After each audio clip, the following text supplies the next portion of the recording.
Kau selalu punya jalan keajaibanmu. Kau dahsyat dalam segala perbuatanmu, dan ku tenang di dalam caramu. Kau selalu punya cara untuk menolongku. Kau selalu punya jalan keajaibanmu. Kau dahsyat dalam segala perbuatanmu, dan ku tenang di dalam caramu. Tuhan, kau sempurna dalam rencana dan karyamu. Ku serahkan hidupku, murnikan dengan rohmu. Kau selalu punya cara untuk menolongku. Kau selalu punya jalan keajaibanmu. Kau dahsyat dalam segala perbuatanmu, dan ku tenang di dalam caramu. Shalom. Shalom Elohim, saudara-saudara yang terkasih di dalam Yesus Kristus. Tuhan, senang sekali pada hari ini kita bisa jumpa lagi dalam acara bincang-bincang santai. Saudara terkasih, bila pada hari ini kita boleh ada hidup, boleh bernapas, semuanya itu oleh karena berkat Tuhan, anugerah Tuhan. Jika kita boleh hidup, saudara terkasih, itu adalah kesempatan bagi kita untuk melayani Tuhan. Sebab hidup ini, saudara terkasih, hanya untuk kemuliaan, untuk hormat, dan kemuliaan Tuhan yang sungguh mengasihi kita. Saudara terkasih, pada hari ini saya mau bersaksi, saudara terkasih, di mana kita harus mengenal Tuhan Allah kita lebih sungguh. Saudara terkasih, kita harus mengenal Tuhan Allah itu. Kita mengenal Tuhan Allah adalah sumber mujizat. Mengenal Tuhan Allah itu penuh kuasa, sebab Ia berfirman maka jadi, Ia berfirman maka ada. Tidak ada yang mustahil bagi Dia. Tidak ada yang tidak mungkin bagi orang percaya. Jika ia percaya bahwa Tuhan sanggup melakukan mujizat bagi dirinya, maka itu semua akan terjadi. Saudara terkasih, saya akan membagi-bagikan firman pada Amsal 9 ayat 10. Firman Tuhan, permulaan hikmat adalah takut akan Tuhan, dan mengenal Yang Maha Kudus adalah pengertian. Saudara terkasih, takut akan Tuhan adalah permulaan hikmat, dan mengenal Yang Maha Kudus adalah pengertian. Kita harus mengenal Tuhan, saudara terkasih, agar kita mempunyai pengertian akan Tuhan, dan kita harus takut akan Tuhan agar kita memperoleh hikmat. Saudara terkasih, dengan cara apa? Yaitu kita hidup di dalam firman Tuhan, bertobat sungguh-sungguh, saudara terkasih, hidup di dalam takut akan Tuhan. Pada zaman akhir ini, saudara terkasih, banyak orang tua yang menyekolahkan anaknya. Untuk apa? Supaya dia untuk pintar, saudara terkasih, untuk berhasil.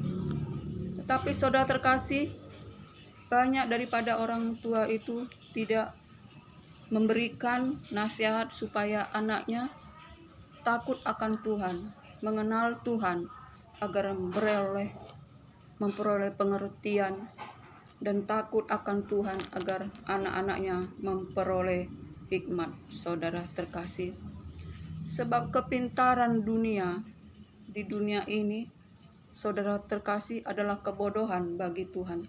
Sebab itu, saudara terkasih, Kebodohan itu membuat kita menjadi diperbudak, saudara terkasih. Kebodohan membuat kita jadi diperbudak, membawa kita kepada perbudakan, saudara terkasih.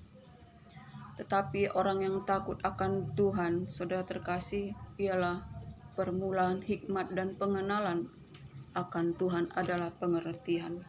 Kita perlu pengenalan akan Tuhan, saudara terkasih, lebih lagi mengenal Tuhan dalam hikmatnya, mengenal Tuhan dalam kuasanya.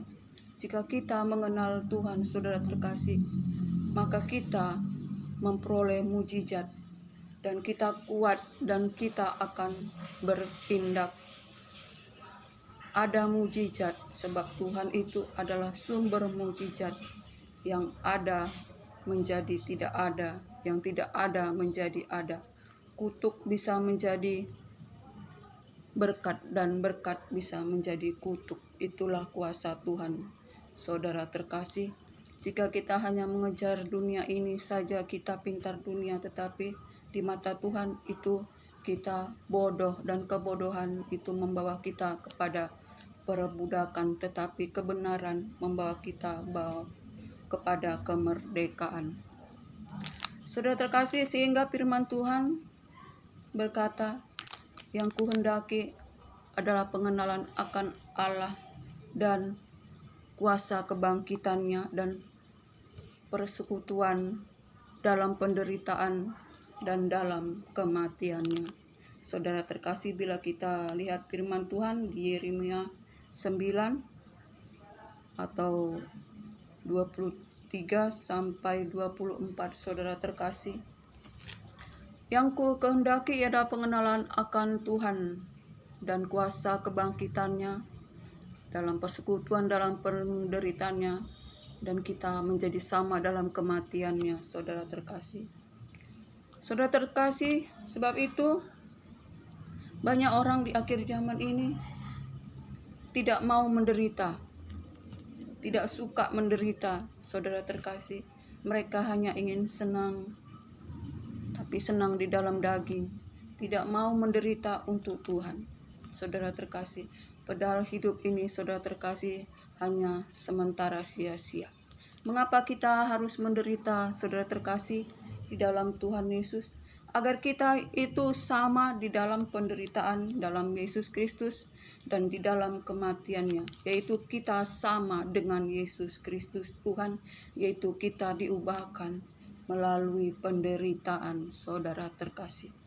Kita harus menderita, saudara terkasih.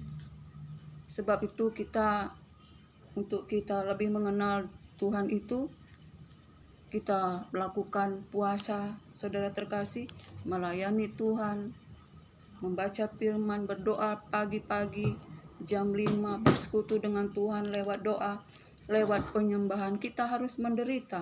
Kita harus matikan daging agar kita sama dengan Yesus Kristus Tuhan, supaya kita juga dibangkitkan pada hari di mana kita, Yesus Kristus Tuhan bangkit, kita pun dibangkitkan oleh Roh-Nya. Saudara terkasih, sebab itu saudara terkasih, sebagai contoh Bapak iman kita Ayub, betapa ia sangat menderita, saudara terkasih. Ia kehilangan anak maupun hartanya, bahkan ia menderita sakit penyakit, bahkan istrinya mengutuki dia. Tetapi dalam penderitaannya itu, saudara terkasih, Tuhan menggantikan 2 kali lipat, saudara terkasih. Terlebih lagi kita pada akhir zaman ini, saudara terkasih, Tuhan akan menjadikan kita pemenang. Tuhan akan menggantikan penderitaan kita itu dengan kemuliaan, saudara terkasih. Semuanya akan berlalu, penderitaan itu, saudara terkasih, asal kita tekun di dalam iman. Tuhan sanggup mengubah kutuk menjadi berkat dan sanggup mengubah berkat menjadi kutuk. Kita harus menderita, saudara terkasih, supaya kita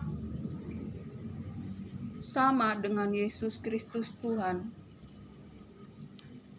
merendahkan hati, merendahkan diri, kita sama dengan Yesus Kristus Tuhan. Apabila Bapak Ayub diberkati 2 kali lipat, terlebih lagi kita, saudara terkasih, di akhir zaman ini, di mana Yesus Kristus Tuhan telah mati bagi kita, Ia menganugerahkan rohnya bagi kita. Saudara terkasih, Ia menanggung segala sakit penyakit kita, kelemahan kita, dan Ia menebus dosa-dosa kita, saudara terkasih. Rohnya dicurahkan bagi kita, kita diurapi, saudara terkasih. Oleh karena itu, saudara terkasih, pada firman Tuhan, saudara terkasih berkata, janganlah kamu bermegah. Sebab itu orang kaya janganlah bermegah karena kekayaannya, orang kuat jangan bermegah karena kekuatannya, orang bijak jangan bermegah karena kebijakannya. Tetapi baiklah orang bermegah karena ia mengenal Allah dan memahami Allah yang penuh kasih setia dan keadilan dan kebenaran, saudara terkasih. Yang Tuhan kehendaki kita jangan sombong, kita bermegah karena harta kita, atau kita bermegah karena kekuatan kita, atau kita bermegah karena kepintaran kita. Tetapi kita bermegah karena kita mengenal Allah, memahami Allah, saudara terkasih. Sehingga kalau kita telah mengenal Allah lewat firman-Nya, memahami Allah lewat firman-Nya, maka ada mujizat dan kita kuat menjalani hari-hari ini, saudara terkasih, dan kita mampu mengambil tindakan, saudara terkasih. Oleh karena itu, kita harus mengenal Tuhan Allah kita lebih sungguh lagi, sehingga terjadi mujizat, sehingga kita kuat, sehingga kita mampu bertindak, ada pertolongan, ada mujizat. Sebab Tuhan itu adalah sumber mujizat. Sehingga ketika Tuhan Yesus ada di tengah-tengah muridnya, Tuhan Yesus berkata, "Mengapakah engkau tidak mengenal aku, sedangkan kita sudah lama bersama-sama?" Murid-muridnya masih bertanya, saudara terkasih, di manakah Tuhan itu? Padahal Yesus Kristus Tuhan ada bersama-sama dengan mereka. Begitupun kita, saudara terkasih, kita harus mengenal Tuhan kita lebih lagi. Jika kita mengenal Tuhan kita tidak akan takut akan apapun. Tetapi jika kita tidak mengenal Tuhan, kita akan takut mati, kita akan takut sakit, kita akan takut gagal, saudara terkasih. Tapi saudara terkasih, bukankah sakit penyakit kita telah ditanggung Tuhan Yesus di kayu salib? Oleh bilur-bilurnya engkau telah sembuh. Dan Tuhan memberkati kita, saudara terkasih. Segala berkat anugerah yang sempurna itu datang dari Tuhan kepada setiap anak-anaknya yang mengasihinya, yang percaya, yang mengandalkan Tuhan, saudara terkasih. Sebab itu kita harus mengenal Tuhan lebih lagi, dan senantiasa kita bergaul erat di dalam doa, dalam penyembahan, dalam firman Tuhan. Sebab itu Tuhan memanggil kita, saudara terkasih, yang kecil, saudara terkasih, panggilan Tuhan yaitu Matius 11 ayat 25. Yesus berkata, "Aku bersyukur ya Tuhan, bahwa itu semuanya Engkau sembunyikan bagi orang yang bijak dan orang yang pintar, tetapi Engkau bukakan bagi orang yang kecil." Saudara terkasih, rahasia kerajaan surga, firman Tuhan itu dibukakan bukan bagi orang yang pintar, bahkan bukan orang yang bijak, tetapi orang yang kecil yang dianggap dunia ini, saudara terkasih. Sebab itu, saudara terkasih, kita harus mendengar panggilan Tuhan supaya kita mengenal Tuhan, saudara terkasih. Sebab Tuhan memanggil bukan orang yang bijak atau pintar atau orang yang dipandang oleh dunia, tetapi apa yang tidak dipandang oleh dunia, itulah yang dipanggil Tuhan untuk mengenal Tuhan lebih lagi, saudara terkasih. Sebab itu, saudara terkasih, kita harus mengenal Tuhan lebih lagi sungguh. di dalam doa, di dalam firman-Nya, dalam penyembahan, dalam berpuasa, saudara terkasih. Sebab dalam pengenalan akan Tuhan ada mujizat, sehingga kita kuat dan kita menjadi pemenang dalam bertindak, saudara terkasih. Jika orang lain tidak ada jalan keluar, kita ada jalan keluar. Jika orang lain dalam keadaan berjalan di tempat, kita berjalan dan membelah air terbelah dua sehingga kita beroleh jalan keluar, saudara terkasih. Sebab itu, saudara terkasih, jangan takut apapun keadaan kita, sebab Tuhan yang telah menanggung segalanya. Jika kita dalam keadaan sakit, Tuhan telah menyembuhkan dengan bilur-bilurnya. Semua sudah ditanggung di kayu salib. Penyakit kita, kelemahan kita, dosa-dosa kita sudah ditanggung oleh Yesus Kristus Tuhan di kayu salib. Sebab itu, saudara terkasih, mari kita mengenal Tuhan lebih sungguh lagi lewat doa penyembahan, lewat firman-Nya, saudara terkasih, dan kita hidup menderita untuk Tuhan agar kita sama seperti Yesus Kristus Tuhan. Sebab Tuhan juga bukan memanggil orang yang dipandang dunia, tetapi Tuhan memanggil orang yang kecil bagi dunia. Tuhan memanggilnya agar Tuhan membukakan rahasianya bagi orang yang kecil, bukan orang bijak, orang pintar, tetapi orang yang kecil. Kiranya sampai di sinilah firman Tuhan pada pagi hari ini. Kiranya kita boleh mendapat sukacita, damai sejahtera, sebab Tuhan menyertai kita. Selalu ada mujizat, kekuatan, dan kita beroleh kemenangan karena kita mengenal Tuhan kita dan kita bermegah oleh karenanya. Sebab itu, mari kita bersyukur senantiasa. Shalom, shalom.